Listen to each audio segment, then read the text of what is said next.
प्रभो मद्गृहं धनधान्यादि समृद्धं कुरु सर्वदा। Hare Krishna, Namah Shivaya. In Hinduism, the story of Vaastu is about how Brahma, who makes things, Vishnu, who keeps things going, and Shiva, who destroys things. Brahma make a monster that look like a person. These great jobs often make mistakes because they act without thinking about what might happen next. Brahma made one of these kind of mistakes when he made a monster that looked like a person out of nothing. The creature was hungry and roared across the vastness of space. This made Brahma realize that he had to take care of his other children also. He put together a team of Ashtadigpalaka who were the protector of the 8 cardinal direction. They threw themselves at the monster and squashed it flat on the ground. In the end, 45 gods had to sit on the monster to keep him in place.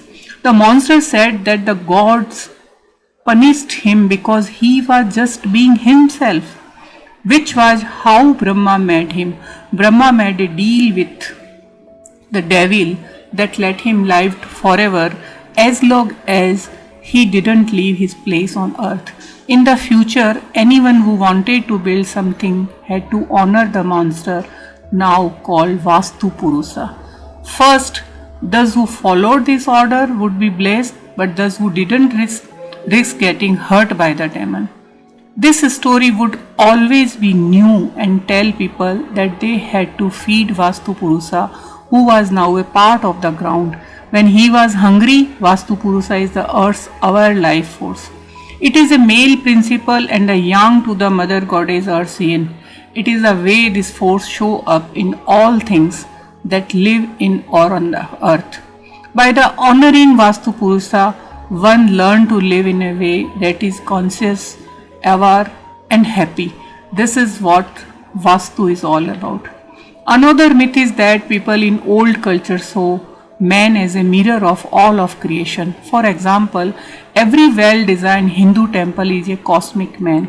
Every building built, especially a temple, is a recreation of that Upastamba, a creative circle of alignment with the cosmos that is always new. This is one of the reasons why the bride and groom promised to build a public building. They wanted to show how grateful they were for man's special place in the universe. The most convincing proof that Vaastu was used before the Vedas can be found in the ruins of Harappa, a city in the Indus Valley. The people of Harappa had a writing system that even modern computer models couldn't figure out. They also had a religion that seemed to both come before and support the Vedic yogic belief of later India. There were between 30,000 and 1 lakh people per square mile in the town of the plain. People in India and all over the world have talked about the past of Vaastu, which is an old way of making temples and sculpture. The Harappans were a group of people who lived in cities. They were known for their advanced city life and well-developed sewage system. But by 1500 BC, the society had fallen apart and Harappans were no longer remembered. Ancient bricks from this mound of the dead were used to build a railway slope in 1915. By 1920, researchers had looked at some of the seals that were thrown away in favor of the bricks. Only the Vaastu concept that guided the building of these towns remained. Tracing the past of Vaastu can be hard because India has relied a lot on oral custom, and many people think that most books are written down when the subject they are about is falling out of favor. Families kept information secret, and one unexpected death could stop the passing of information. Over an area the size of Europe, people spread their knowledge and skill.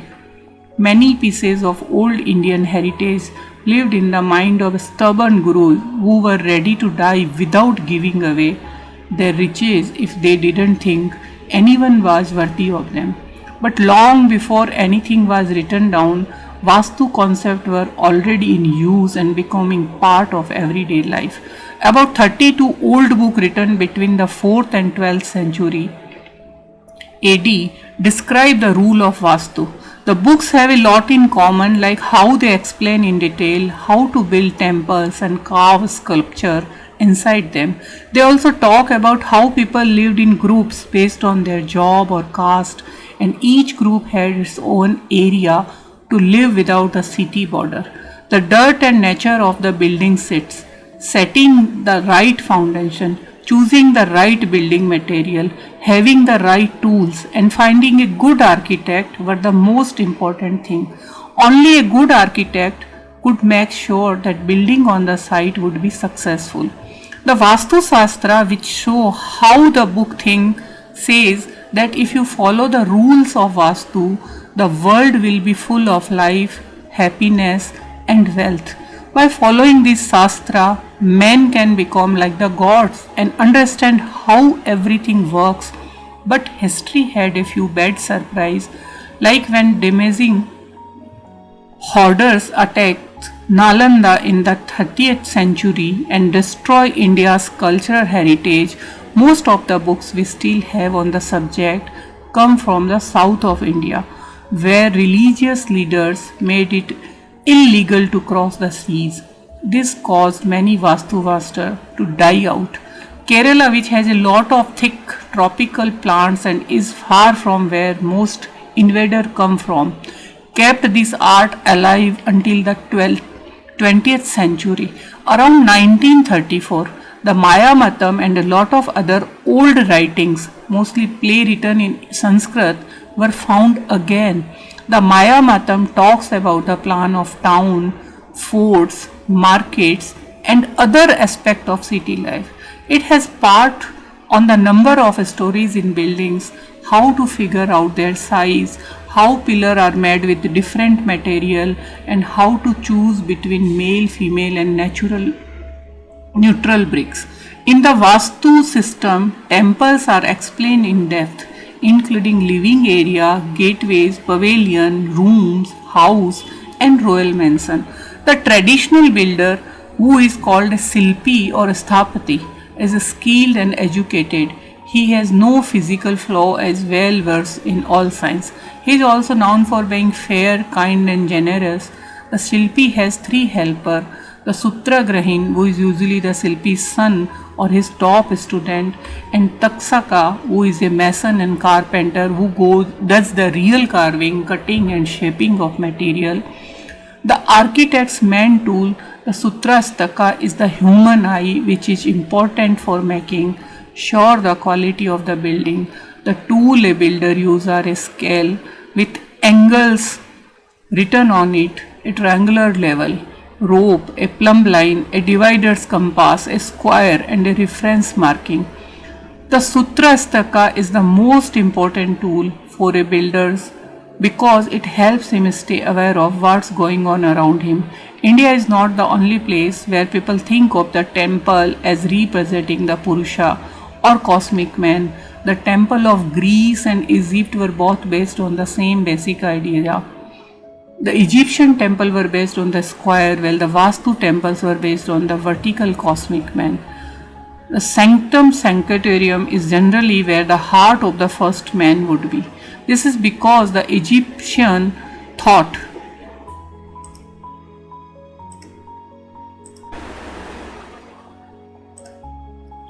the sanctum sanctorum is generally where the heart of the first man would be. This is because the Egyptian thought that the heart was where the soul lived. Vastu puts a lot of thought into where shrines should be built, which was later used to help people find good place to live. Some of the most popular places are hills, river banks, seashores, woods with light greenery, places where rivers meet, groves of tree, and places where saints have lived. People also think of town and village as siddhas, which are require consciousness to people's wants and the need of history. India's old temple sites have shown something strange about the religion. Most church had a lot of plants growing on them, and it was not just because the forest was taking over old or broken down buildings. The people who built these buildings were smart enough to know now that they would not last forever. People like the banyan and peepal trees, which have deep roots in India, is holy culture. Sages who meditate and magical people like to sit under the banyan tree, while the peepal is known as a spiritual tree. The people who built these buildings were smart enough to know that they would not last forever. They thought that everything that comes into existence will eventually fall apart. So they made their buildings so that they would return to their original state when they were no longer needed. But when there was trouble in the temple community, the roots would grow inward and swallow up the temple, which was already dead. These three represent the dark spot of yin inside the white light of creation, that is yang. They are always ready to grow when the light goes out. The peepal tree is also a sign of destruction because it moves on the water while carrying Lord Vishnu. This is a constant warning that destruction is coming. In India, almost all of the temples that were built as monument to kings' egos or wealth ended up being taken over the jungle. Now, today they were used as tourist place, but they have a hard time staying alive. Vastu was a big part of Indian society for a long time, but now it is more famous in the US than in India, UK also. Also, Singapore's lot of buildings is based on Vastu, and Dubai's some colonies based on Vastu. Dubai, Singapore, UK, US, lot of people follow the Vastu and they live happily and healthy. Thank you very much. Please subscribe my channel and share this video for other people who want to Vastu help. Thank you very much.